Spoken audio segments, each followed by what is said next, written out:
수능일이 이제 18일 남았습니다. 수능생들이 기다리고 기다리는 그런 날이 수능이 아니라 수능이 끝난 날이죠. 그렇죠. 시험을 맞는 학생들이 제일 듣기 싫어하는 말이 뭔지 아십니까? 인생은 시험이 연속이다. 거죠. 시험 끝났는데 인생은 시험이 연속이다 하는 말 아마 굉장히 듣기 싫을 겁니다. 학생들만 그렇습니까? 제 어른들도 마찬가지죠. 어른이 되고 나름 안정된 삶을 누리고 있을지라도 또 그 안정과 평안을 흔드는 시험은 늘 멈추지 않고 첩첩산중입니다. 여러분 인생을 뒤돌아보시면 가장 큰 시험이 무엇이었습니까? 그리고 그 시험을 어떻게 치르셨습니까? 감사가 되십니까? 아니면 후회가 되십니까? 시험은 오늘도 달려들고 또 이 자리에도 그 시험 문제를 가지고 그 해답을 얻기 위해서 간절한 심령으로 나와오신 성도님들이 계실 겁니다. 오늘 우리 모두 가지고 있는 이 시험을 잘 이기고 문제를 잘 풀 지혜와 믿음을 달라고 또 하나님께서 그렇게 주실 줄로 믿습니다. 본문의 주인공인 다윗의 인생도 시험의 연속이었습니다. 다윗의 인생이 평안과 불안이 계속 반복되죠. 좋을 때 있고 나쁠 때 있고. 그런데 다윗의 인생의 평안과 불안의 내용을 보면 평안할 때는 하나님 때문이에요. 그 인생이 평안할 때는 하나님 때문이다. 불안할 때는 사람 때문이었어요. 사람 때문. 다윗에게 찾아온 갑작스러운 시험들 중에서 대표적인 두 가지 시험도 사람 때문이었습니다. 첫 번째 시험 가져온 사람은 골리앗이시죠. 블레셋의 장군, 2미터가 넘는 골리앗 장군 앞에 이스라엘 군대 자기 형들, 심지어는 사울 왕까지 쩔쩔매고 있을 때 그 자리 형들을 격리하러 찾아갔던 다윗이 의분의 뭔지가 왜 이러고 있느냐 그렇습니다. 그럴 때 형들이, 많은 사람들이 참 교만하다 이렇게 말하죠. 진짜 교만이 뭘까요? 사람을 보고 주눅 들어 있는 것이, 그래서 몸살리는 것이 교만일까요? 아니면 다윗처럼 하나님의 이름으로 나아가는 것, 그게 교만일까요? 이 시험에 이긴 후에 다윗은 역사의 전면에 등장하게 됩니다. 두 번째 시험을 가져온 사람은 오늘 본문에 등장하는 밧세바라는 여인입니다. 내용을 잘 아시기에 오늘 5절까지만 읽었죠. 밧세바라는 여인이 목욕하는 장면을 몰래 지켜본 다윗이 그 정욕을 억제하지 못하고 불러서 결국 간음하게 되죠. 밧세바는 충신 우리아의 아내입니다. 아이가 생겼다는 말을 듣고 그걸 덮기 위해서 전선에 싸우고 있는 우리아를 불러서 아내와 동침하게 하지만 충성스러운 우리아는 이걸 거절합니다. 술을 먹여도 거절합니다. 결국 우리아를 최전선, 죽을 수밖에 없는 자리에 내보내서 죽이는 살인을 저지르고 말죠. 두 번째 시험을 가져오는 밧세바 시험에서 다윗은 보기 좋게 실패하니 참패를 했습니다. 하나님은 사라지고 사람의 정욕만 남아 있었기 때문입니다. 자, 이 두 가지 시험, 승리와 패배의 차이 뭐냐? 시험을 치른 주체가 누구냐에 달려 있었습니다. 골리앗 시험은 하나님의 이름, 즉 믿음으로 치러서 이겼지만 밧세바 시험은 하나님은 없고 다윗 자신만 있어, 자신의 성정, 자신의 정욕만 있었습니다. 그래서 졌습니다. 사무엘서 다윗의 인생을 보면 하나님께서 이것을 배우게 하시는 역사인 것 같습니다.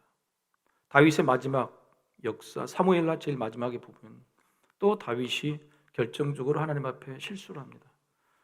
인구 조사는 하나님의 명령 없이 할 수 없었는데 인구를 조사하여 자신의 군사력에 얼마든지 사람을 의지하는 그런 일을 저지르죠.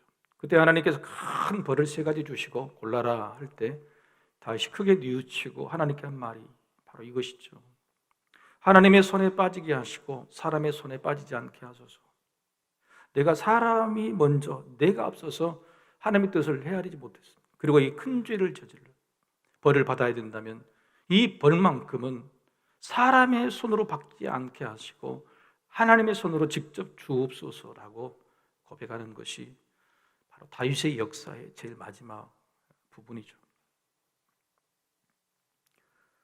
우리에게 갑자기 다가온 시험에 우리가 사용해야 할 무기, 이길 수 있는 무기는 믿음이지 성정이 아닙니다. 우리는 가끔 감정에 충실하자는 말하죠. 그러나 우리 감정은 존중해야 되겠지만 그 감정이라는 성정, 사람의 본성은 필시 절제가 어려운 죄로 향해 있기 때문에 반드시 믿음으로 다스려야 합니다. 그런데 한 가지 의문이 들죠. 그렇게 믿음이 좋은 다윗, 하나님께서 인정해 주신 다윗, 내 마음과 합한 다윗, 그 다윗이 왜 오늘 수많은 시험 중에서 밧세바 시험에서는 그 믿음을 사용하지 않았을까요? 왜 믿음을 사용하지 않았을까요? 여러분에게도 믿음이 다 있죠. 그리고 시험도 늘 다가옵니다. 그런데 어떤 사람은 그 시험에 승리하고 어떤 사람은 패배하죠. 아니, 우리 인생에도 시험에 이길 때가 있고 질 때가 있습니다. 믿음은 있는데, 분명히 내가 가지고 있는 믿음이 있는데 왜 그러냐? 그것은 믿음을 사용할 때는 이기는 것이고 믿음을 사용하지 못할 때는 지는 것입니다. 믿음이 있고 없고가 아니에요. 믿음을 사용하느냐 사용하지 못하느냐 차이. 다윗이 밧세바 사건, 이 시험에서 믿음을 사용하지 못하게 하는 것은 그걸 막는 것이 있었기 때문에 있습니다. 그게 바로 뭐냐? 교만입니다. 교만. 다윗이 목욕하는 밧세를 본 것이 우연이 아닙니다. 암몬 족속과의 전쟁 중이었습니다. 그런데 이전에 암몬과 아람이 연합군으로 쳐들어왔죠. 그런데 그 아람 족속은 이제 이겨서 떨어져 나가고 암몬 족속만 남았습니다. 잠시 추스르는 시간을 거쳐서 이제 다시 전쟁이 시작이 돼야 될 때 다윗은 바로 암몬 족속을 짚어본 것입니다. 두 연합군을 이기게 됐는데 이제는 한쪽은 죽었고 한쪽만 남았기 때문에 장수들만 보냅니다. 그리고 자신은 예루살렘 궁에 남아서 할 일이 없어서 저녁에 궁궐 바로 그 위 옥상에 있다가 목욕하는 밧세바를 보게 되는 것, 이것은 우연이 아니고 교만이 가져온 필연이죠. 오늘 본문 1절에도 성경 그렇게 기록합니다. 그 해가 돌아와 왕들이 출전할 때가 이렇다. 왕들이 당연히 출전할 때가 됐는데 다윗 왕은 출전하지 않았다는 거예요. 왕들이 출전해야 된다는 사실을 오늘 본문 제일 첫 구절에 기록하고 있는 거예요. 매번 전쟁에 참여했던 다윗이 왜 가지 않았을까 짚어보는 거죠. 교만입니다. 교만 때문이죠. 교만이 무서운 것은 교만 자체가 아니라 교만이 불러오는 것, 가져오는 것들 때문입니다. 교만하면 방심합니다. 교만하면 게으르게 됩니다. 교만하면 문제를 쉽게 봅니다. 교만하면 잘못이라고 느껴도 멈추기 어렵습니다. 교만하면 남들이 다 이해해 줄 것이다. 다 덮어주리라. 남들도 다 똑같은 존재 아니냐. 그렇게 남들마저도 무시하기 쉽습니다. 교만이 가져온 것들은 이루 말할 수 없이 많습니다. 사람의 원죄, 죄의 근본도 교만이었습니다. 에덴 동산에서 선악과를 놔두신 이유, 사람에게 너희는 하나님과 다른 존재다, 교만하지 말라는 이유였죠. 그런데 사탄이 아담과 하와를 유혹할 때에 했던 말이 뭡니까? 너희가 이 선악과를 따먹으면 눈이 밝아져 하나님과 같이 될 것이다. 하나님과 같이 될 수도 있겠구나는 교만이 발동될 때에 그들은 인류가 범하지 않을 그 원죄를 짓게 된 것이죠. 죄의 근본은 하나님 자리에 사람이 앉는 것입니다. 이게 교만입니다. 다윗의 교만도 하나님을 믿는 믿음의 자리가 있었습니다. 그런데 그 자리에 자기 감정, 자기 성정이 들어가 주인이 되었기 때문에 그렇습니다. 여러분, 교만이라는 것이 우리에게는 다 있죠. 그런데 교만이 발동될 때가 있습니다. 숨겨진 교만이 일어날 때가 있어요. 징후가 있다는 겁니다. 그게 바로 뭐냐면 사람의 감정이 평소보다도 격하게 분수를 넘쳐서 일어나게 됩니다. 그것을 우리나라 말로는 욕심이다. 지나칠 욕, 마음심, 분수에 넘치게 일어나는 마음이죠. 평상시 마음보다도 격동되는 마음, 감정이 있다. 그럴 때 교만이라는 게 발동이 됩니다. 사람을 보고 일어나면 정욕이죠. 물질을 보고 일어나면 탐욕인데 이게 교만이 되면 정욕도 탐욕도 무시하고 방심하고 씹어보고 결국은 죄로 나가게 되는 거죠. 선악과의 유혹으로 교만이 생겼으니 그 선악과가 보기에 어떻게 되었다고 기록되어 있습니까? 먹음직하고 보암직했다고 하는 감정의 격동이 드러나 있는 겁니다. 다윗의 교만이 이렇게 발동되기 시작하자, 적들 저 씹어봐, 너희들끼리 가서 해, 할 수 있지? 라는 교만이 발동되기 시작하자 그의 눈에 보이기 시작하는 것, 그의 눈에 그 마음이 격동되는 것이 바로 욕심, 바로 탐욕, 정욕이었습니다. 밧세바를 범하는 죄를 멈출 수가 없었던 것이죠. 이런 모습을 죄에 붙들렸다, 죄의 노예가 되었다라고 표현하는 겁니다. 하지만 믿음이 좋은 다윗이 얼마든지 이런 죄를 중간에 끊어내고 멈출 기회가 있었죠. 여러분, 죄라는 것은 한 번에 딱 죄가 되는 게 아닙니다. 죄라는 것이 눈에 딱 들어오기 시작하면 눈에서 마음으로, 생각으로, 그리고 타협으로, 감정의 격동됨으로, 행동으로, 때로는 결과를 회피하거나 덮어버리는 것으로 죄는 차근차근 단계를 밟아 성장해 나가죠. 이걸 역으로 말하면 죄가 완전한 큰 죄가 되기 전에 우리는 그 단계마다 그 죄를 멈출 수 있는 기회가 주어진다는 겁니다. 눈에서 멈출 수 있죠. 내 마음에서 멈출 수 있죠. 손이 나가기 전에 멈출 수 있는 겁니다. 행에 손이 나갔더라도 덮지 않고 화해하고 풀을 수 있는 거예요. 회개할 수 있는 겁니다. 다윗이 죄를 멈출 수 있는 몇 가지 단계를 살펴보고 교훈 삼고자 합니다. 첫 번째, 목욕하는 밧세바를 보고 마음이 움직였을 때 이것이 아니라고 끊을 수 있었습니다. 모든 사람이 다 마음으로 일어나는 것을 행동으로 다 옮기진 않죠. 그런데 다윗은 마음에서 끊어내지 못해서 행동으로 갔습니다. 예수님께서는 이렇게 말씀하셨죠. 네 마음에 정욕, 음욕을 품는 자마다 이미 간음한 것이라. 마음만 품어도 이미 간음이라는 말씀을 왜 이렇게 지나치게 하셨을까? 마음에서 절제하지 않으면 무조건 죄로 나간다는 뜻입니다. 마음속에 품은 음욕을 거기서 절제하지 않으면 무조건 그것은 죄를 지은 거나 마찬가지다는 뜻이에요. 여러분, 마음에서 어떤 생각이 일어날 때 생각을 잘 정리하는 능력이 있어야 합니다. 눈에 보이는 것을 어찌 안 볼 수 있으며 보면 저절로 떠오르는 생각을 막을 수 있겠습니까? 한 번 볼 때 호기심이 생기는 그 마음, 두 번 보게 되면 더 강해지고 세 번 보면 타협하고 용서하게 되는 거예요. 눈에서부터. 그래서 사도 요한은 세상으로부터 오는 죄의 가장 중요한 것은 안목의 적용이다 이렇게 말하고 있는 것이죠. 여러분, 수많은 생각을 구분하고 정리하는 능력, 그 능력이 바로 경건의 능력입니다. 경건의 능력이 우리에게 있어요. 눈으로 볼 때 이건 아니다. 경건으로 수많은 생각들을 정리할 수 있어야 죄로 나가지를 않아요. 두 번째, 부하를 불러 저 여인이 누구인지 확인해 보라고 했습니다. 그런데 부하가 와서 밧세바라고 알려줍니다. 그런데 이럴 때 이 부하가 어떻게 보고를 했느냐? 밧세바가 아닙니까? 입니다. 밧세바입니다가 아니라 다윗 왕이요, 저는 충신 우리아의 아내 밧세바가 아닙니까? 유부녀가 아닙니까? 그의 남편은 전쟁터에 나갔는데 왜 저런 여인에게 관심을 두십니까? 하고 의아해하는 듯이 보고를 합니다. 얼마나 가슴이 찔렸겠어요. 여러분, 보통 이럴 경우에 유부녀라는 말을 들으면 대부분 관심을 끊고 큰일 날 뻔했네, 끝납니다. 이때는 믿음은 마저도 발휘될 필요가 없어요. 그냥 도덕입니다. 도덕. 그리고 상식이에요. 그런데 이런 윤리, 도덕, 상식을 다윗은 사용하지 못했던 거예요. 왜요? 만약 다윗이 왕이 아니고 평범한 사람이었다면 어떻게 됐을까요?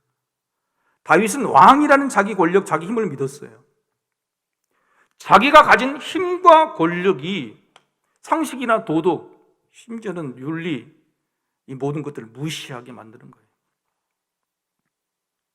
우리가 가진 것들이 세상 사람들이 받아들이고 해야 되는 그 일들을 쉽게 무시하게 됩니다. 한국 교회가 이런 힘을 가졌다고 생각했어요. 한국 교회가 정치 위에, 경제 위에, 문화 위에, 사회 위에, 온 세상에 하나님 위에 올라선 바람에 그 힘으로 믿음은커녕 윤리도 도덕도 상식도 지키지 않는 한국 교회가 되고 말았죠. 우리가 가진 힘이 상식적인 윤리를 넘어서지 않게 하는 상식을 훈련해야 됩니다. 세 번째, 밧세바를 불러서 만났습니다. 그러면 그것으로 만족하고 끝낼 수 있었죠. 그랬다면 아이가 생기지 않았을 것이고 남편 우리아를 죽게 하지도 않게 되었을 겁니다. 여러분 그냥 얼굴만 보고 말 한마디 나누고 헤어질 수 있잖아요. 심지어는 오늘 본문에 밧세바가 월경 기간이었어요. 월경 기간이 끝나자마자 재촉하듯이 간음을 했죠. 시험에는 마지막 고비가 있습니다. 이미 끝났다, 이미 지나쳤다, 다 버렸다라는 생각이 들 때 오히려 그만두기 가장 좋은 때입니다. 이럴 때 필요한 것이 바로 결단, 용기죠. 여러분, 죄를 지을 용기보다 죄를 멈출 용기가 더 커야 됩니다. 그렇죠? 죄를 지을 용기는 쉬워요. 그건 만용이고 유효 다 당하네. 그런데 그 죄를 끊고 그것을 멈출 용기는요, 죄를 지은 것보다 3배, 5배, 10배 더 많아야 되는 거예요. 여러분, 우리 자녀들을 보십시오. 우리 다음 세대를 보십시오. 저들은 자기 스스로 가진 힘과 믿음, 윤리나 도덕, 상식을 존중합니다. 과신합니다. 그래서 쉽게 용기를 내죠, 죄에. 그런데 죄를 끊을 용기는 그보다도 5배, 10배, 수백 배가 더 많아야 된다는 사실을 간과하고 있는 거예요. 마지막 순간에라도 멈출 수 있는 절제의 용기를 평상시에 우리가 훈련해 놓지 않으면 안 된다. 가지고 있어야 된다는 것이죠. 네 번째, 밧세바와 간음의 결과를 덮으려고 남편 우리아를 불렀을 때 남편 우리아가 이렇게 대답합니다. 왕이시여, 내가 하나님이 전쟁터에 있고, 하나님의 언약궤가 나가 있죠. 하나님이 전쟁터에 있고 왕도 전쟁터에 마음이 있을 것이고 내 부하도 전쟁터에 있는데 내가 어찌 내 아내 집에 가서 아내와 함께 자겠습니까? 여러분, 다윗이 이 말을 듣고 얼마나 놀랐겠어요. 지금까지는 믿음, 상식 이런 게 동원되지 않았어요. 그런데 하나님이라는 말을 들을 때 다윗이 아주 경기를 이렇게 했지 않겠어요? 야, 우리아는 나보다 믿음이 더 좋구나. 성경은 일부러 다윗의 이 죄성과 우리아의 충성을 비교하고 있어요. 일부러 다윗은 하나님이 지금 빠진 상태에서 우리아를 하나님이 저기 계신데라는 말을 일부러 기록하고 있는 거예요. 이처럼 죄를 덮는 일이 쉽지 않았을 때 다윗은 양심이 갇혀가는 하나님이라는 소리를 듣게 됩니다. 그것도 믿음이 좋은 사람에게. 그때 양심의 소리를 들을 수 있어야 돼요. 양심의 소리가 우리에게는 정죄감이나 죄책감이죠. 그런데 죄를 범한 후에 회개를 위해서는 이게 간절히 필요해요. 왜냐면요, 우리는 너무 쉽게 예수님이 우리 죄를 용서해 주신다. 그래서 우리가 죄를 용서받고 주일날 와서 예배하고 기도하면 끝이에요. 기도하면 용서받으니까 어떤 죄책감도, 어떤 자책감도, 미안함도, 애통함도 없어요. 늘 짓는 죄이기 때문에 기도하고 예배드리면 끝난다고 생각해요. 이게 무슨 회개입니까? 양심의 소리에 우리는 둔감해질 수밖에 없어요. 여러분, 죄를 깨닫게 만드는 양심의 소리, 영적 민감함이 있어야 됩니다. 자, 멈출 기회가 있었지만은 끝까지 가버린 죄, 그래서 덮어질 줄 알았던 죄를요, 하나님이 일부러 드러내십니다. 참 놀라워요. 완전 문제가 됐죠. 다 덮어진 줄 알았는데 하나님께서 나단 선지자를 통해서 다윗의 죄를 다 알려주시고 나단 선지자가 이야기를 통해서 다윗에게 고발하게 만들죠.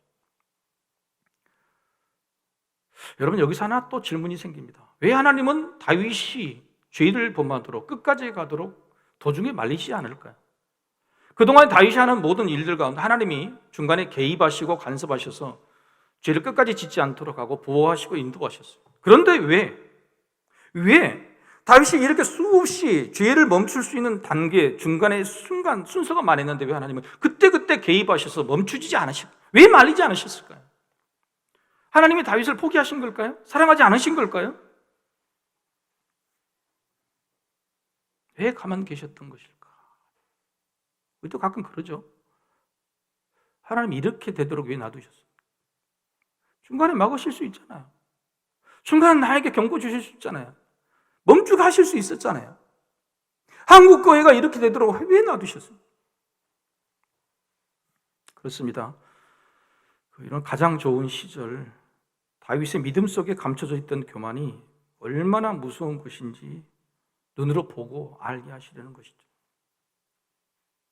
하나님이 다윗의 마음속에 교만을 보시고 갑자기 부르셔서 다윗아, 네 참 교만하구나. 그러면 다윗이 예, 저 교만합니다. 그렇게 대답하겠어요?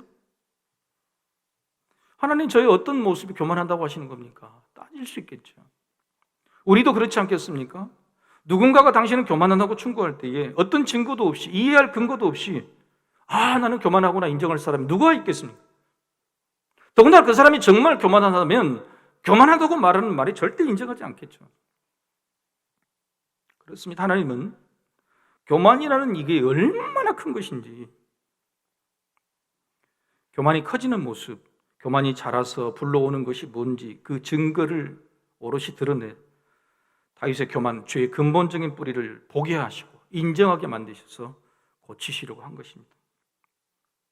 교만이 가지고 온 것들, 교만이 드러나는 모습들, 게으름, 정욕, 도덕감, 상식의 무시, 힘의 남용, 거짓말, 죄의 은폐하기, 이 모든 것들을 다 짓게 하시고 다 드러내 보이시고, 네가 감추려고 했던 교만, 덧부리고 했던 만, 아니라고 부정했던 교만이 가져온 것들이 무엇인지 보여주신 거죠. 그래서 여러분, 나단 선지자를 통해서 바로 이 교만의 죄, 교만이 가져온 죄를 꾸짖을 때 다윗은 즉각 항복할 수밖에 없었어요. 바로 무릎을 꿇을 수밖에 없었어요.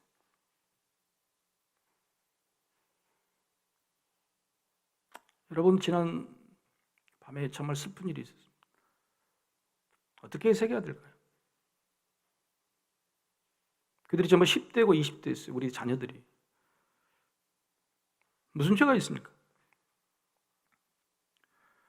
어른들이 회개해야 돼요. 한국이 가장 잘 나갈 때, 가장 좋을 때, 세상에서 가장 문화 강국이라고 칭찬을 받을 때, 그리고 한국교회 교인들이 세상으로부터 가장 훌륭한 믿음이라고 칭찬을 받고 칭송을 받을 때, 하나님은 우리에게 갈 때까지 가도록 내버려 두신 겁니다. 우리의 교만을 스스로 깨닫지 못하고 덮으려고 하니까 갈 때까지 가도록 보여주신 거예요. 다윗이 이 범죄로 말미암아 다윗이 죽었습니까? 밧세바가 죽었습니까? 아니에요. 다윗과 밧세바가 만든 그 아이가 죽었어요. 그리고 그 자식들이 계속 칼부림의 그 역사에 놓여져. 왜 10대, 20대가 죽어야 돼? 한국교회 어른들이 그 교만을 덮어버리고 가장 좋을 때에 하나님 앞에 엎드리지 않았어요. 하나님은 그래, 갈 때까지 가보자.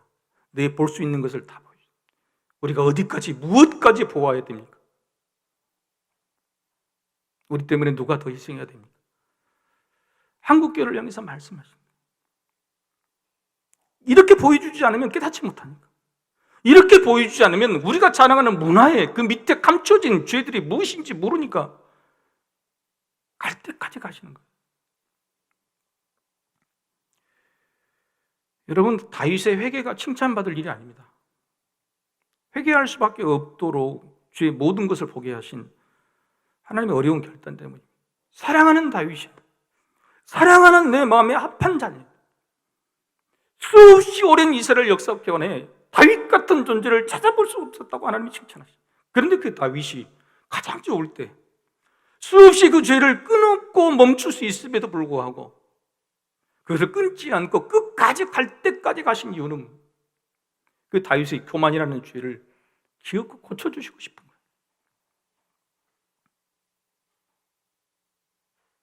그렇습니다. 우리의 죄가 커지고 죄로 인해 감추어진 우리 죄성들이 다 드러나는 것 정말 어렵죠. 근데 그 드러날 때까지 하나님이 개입하지 않고 간섭하지 않은 것도 그것도 은혜입니다. 그것도 은혜.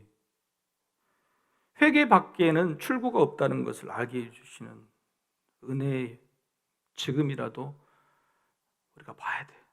너무너무 아프고 힘들지만은 똑바로 우리 죄의 결과를 쳐다볼 수 있어야 돼. 가끔 우리는 후회를 회개로 착각합니다.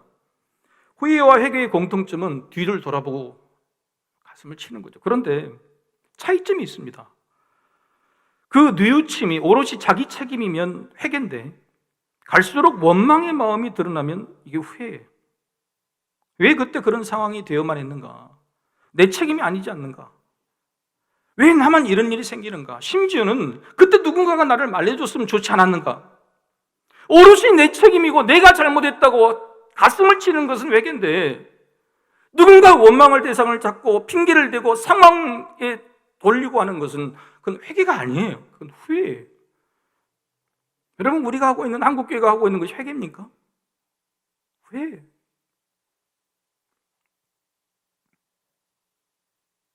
다윗도 그렇게 말할 수 있지 않겠습니까? 하나님, 내가 밧세바를 본 순간, 아니 밧세바가 누군지 아는 순간, 만나서 대화했던 순간 왜 나를 말리지 않으셨습니까?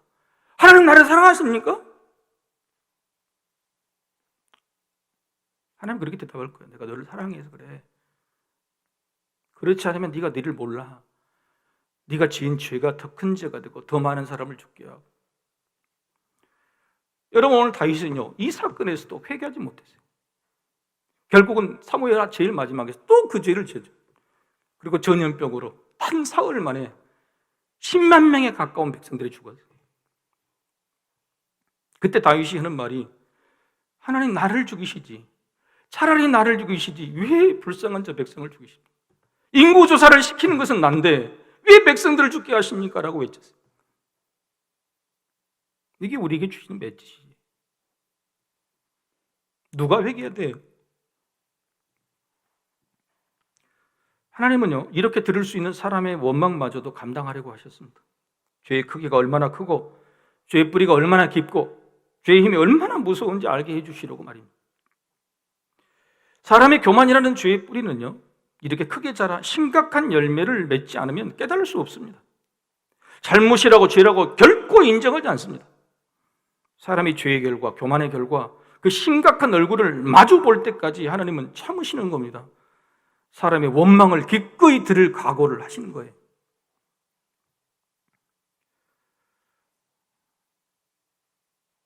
이럴 때 우리가 듣는, 하나님 왜 피할 길을 주신다면서요?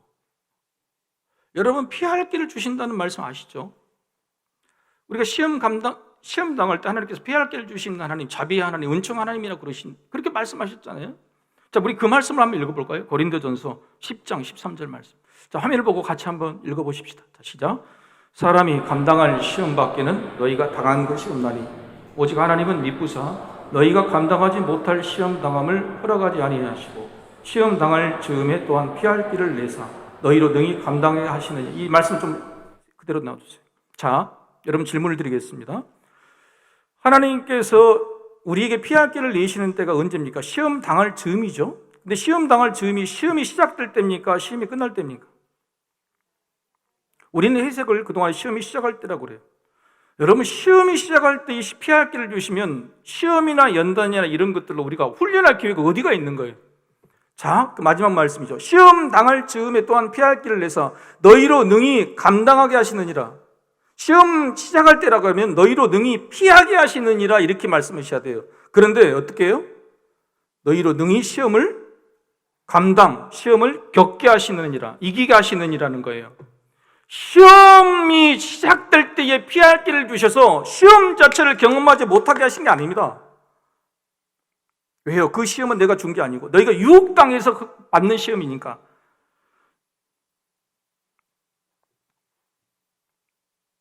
그렇습니다. 우리는 착각하고 있어요. 그렇게 착각하고 기도합니다. 시험 당할 즈음에 시험도 당하지 않게 우리 피할 길을 주셔서,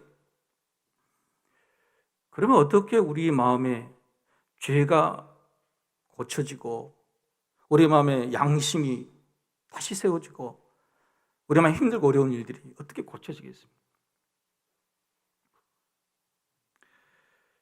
시험이 처음부터 피할 길을 주시는 게 아니라 시험다운 시험, 화면으로 돌려주세요.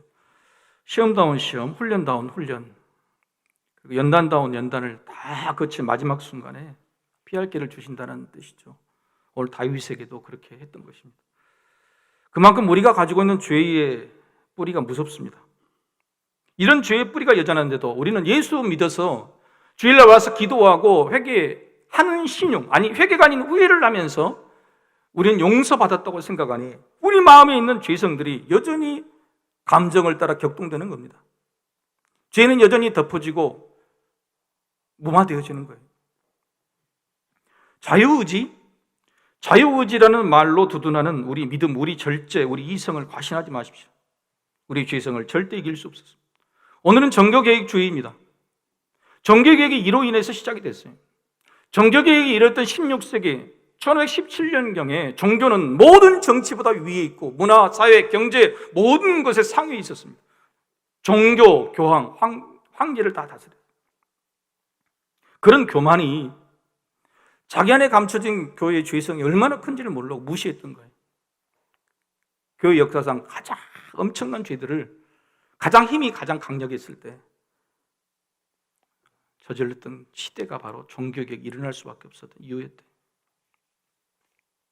그래서 종교개혁자 칼빈은 이렇게 말합니다. 자유의지는 의지 자체로 자유롭지만 죄의 노예가 되는 필연성을 지닌다. 인간은 이제 하나님의 은총이 아니고서는 죄와 악을 떠나 선을 행할 수 없는 상태에 있다. 사람에게 자유의지가 없다는 겁니다. 그래서 노예의 의지라고 말합니다. 필연적으로 죄를 향하게 돼 있다. 잠복되어 있는 그 교만, 하나님의 은총, 예수 그리스도 십자가 은혜 아니고는 이를 해결할 방법이 없다. 절대 은총을 말하고 있죠. 사랑하는 성도 여러분, 우리가 죄로 인생을 망치지 않기 위해서는 이제 눈을 들어 보셔야 할 것을 보시기 바랍니다. 피하지 마십시오. 여러분이 가지고 있는 교만으로 수많은 죄로 만들어진 죄의 열매들을 피하지 말고 덮지 말고 보셔야 됩니다. 아프고 쓰라리지만 한국에서 무슨 일이 났는지, 한국교회가 지금 어떤 일을 행하고 있는지 똑똑히 보셔야 됩니다. 교만이 드러나 생겨난 죄의 열매들을 보십시오. 그때 그것을 보고 나야 회개할 마음이 생길 겁니다. 예수님의 십자가 용서가 간절하게 될 것입니다. 하나님 앞만이 아니라 내 자신 앞에, 나의 죄 앞에서 참으로 겸손하게 될 것입니다. 그게 바로 절제의 능력이고 경건의 능력입니다. 행여 감출 수 있거나 덮을 수 있다고 생각하지 마십시오. 다윗도 그렇게 생각했지만 하나님께서 다윗을 사랑하시는 또 다른 사랑의 방법은 그 죄를, 감추었던 죄를 다 드러나게 하시는, 실체를 보게 하시는 그때가 우리에게는 반드시 오게 되어 있다는 겁니다. 여러분, 예수님이 이 땅에 오셔서 왜 십자가에 달려 피를 흘리고 돌아가셔야 될까요? 이 땅에 오셔서 오병이의 기적을 2번이 아니라 한 100번쯤 하시고 말씀을 더 주시고 물 위에 있는 건지 기적 몇 번 더 베풀으시면 더 수많은 사람이 믿고 다 은혜 받고 다 예수 믿고 천국에 갔을 거예요. 그런데 왜 그런 기적과 엄청난 설득의 도구들을 놔두고 왜 십자가에 달려 피를 흘리고 돌아가셔야만 하는 거예요? 나를 따르라, 나를 믿으라 그러면 다 구원받는 거 맞는 거 아닙니까? 그런데 왜 죽으셔야 되는 거예요? 죄의 실체를 드러내시는 거예요. 너희가 지은 죄, 내가 너희를 용서해 주는 그 죄의 실체가 이렇게 죽어가는데 피를 흘려야 되는 거예요. 적나라하게 드러내 보이시는 거예요. 여러분, 우리가 지금 가지고 있는 믿음이 이 십자가가 없었다면, 주님이 십자가 돌아가신 보혈이 없었다면 우리가 우리 죄를 드러내려고 했겠어요? 믿으면 덮어진다고 생각했겠죠? 기도하면 덮어진다고 생각했겠죠? 여러분, 여러분의 자녀가 만약 이런 죄성을 가지고 있는 게 보인다. 그러면 부모가 그걸 감추고 덮는 것이 사랑입니까? 어떡하니나 드러내서 잘라내야죠. 무리를 캐야 되는 거 아닙니까? 하나님은 바로 진짜 사랑을 해주신 거예요. 물론 이렇게 자기 실체를 적시할 때, 자기 실체를, 내 교만의 열매들을 보게 될 때 너무너무 실망스럽고 마음이 쓰라리가 아프고 힘들고 덮어버리고 싶죠. 포기하고 싶죠. 여러분, 저 같은 목사는 안 그러겠습니까? 수많은 성도님들 보는 얼굴이, 목사도 똑같은 사람이고 똑같은 성경이 있고 똑같은 정욕이 있어요. 똑같이 교만합니다. 그런데 목사라는 그 이름 때문에 내가 사람들 앞에 덮고 싶은 욕망, 무시하고 싶은 것은 얼마나 더 많겠습니까? 아파요. 그러면 목사가 자기 죄, 자기 교만을 직시하지 않으면 그냥 복받아라 설교밖에 안 되는 거예요. 십자가가 필요 없는 그건 복음이 아닌 거예요. 예수님께서 뭐라고 하셨습니까? 너희는 자기 십자가를 지고 가라. 근데 자기 십자가를 지고 가기 전에 자기를 부인하지 않으면 자기 십자가를 질 수 없다고 말씀하셨어요. 자기 부인이 뭡니까? 주님, 저는 죄인입니다. 제 죄의 문제를 제가 적나라하게 봤습니다. 저 죄는 제가 스스로 해결할 수 없습니다. 지금도 그 죄의 본성이 나를 괴롭혀서 내가 헤어날 길이 없습니다. 그렇게 자기를 부인하는 것이 자기 십자가를 지는 거예요. 근데 놀랍게도 그 십자가 길이 쉽다고 조금 가볍게 진다고 말씀하세요. 왜요? 이런 자기 부인의 길이 혼자 스스로 감추고 견디는 길이 아니라 주님께 드러내고 주님과 나누면 주님이 아신다. 내가 알아주신다는 거예요. 알면서도 애통하고 아파하면 그게 내가 갔던 길이고 내가 아니까 조금 가볍게 질 수 있다고 말씀하시는 거예요. 사랑하는 성도 여러분, 하나님이 뭔가 보게 하실 때, 귀엽고 끝까지 뭔가 내버려 두실 때 그것은 사랑입니다. 마음 아프고 쓰라리고 눈물 나지만 그것은 사랑입니다. 우리가 깨달아 회개하고 다시 시작하기를 도우시려는 은혜입니다. 다 망쳤다, 다 끝났다. 이건 하나님의 자녀 예수님의 십자가 길에는 없는 말입니다. 다시 시작할 수 있도록 다시 믿음과 힘을 달라고 우리 기도합시다. 끝날 때까지 끝난 게 아닙니다. 우리의 끝이 하나님의 시작입니다. 사랑하는 성도 여러분, 한국교회요, 다시 일어납시다. 우리 다 같이 일어나셔서 우리 하나님을 찬양하겠습니다.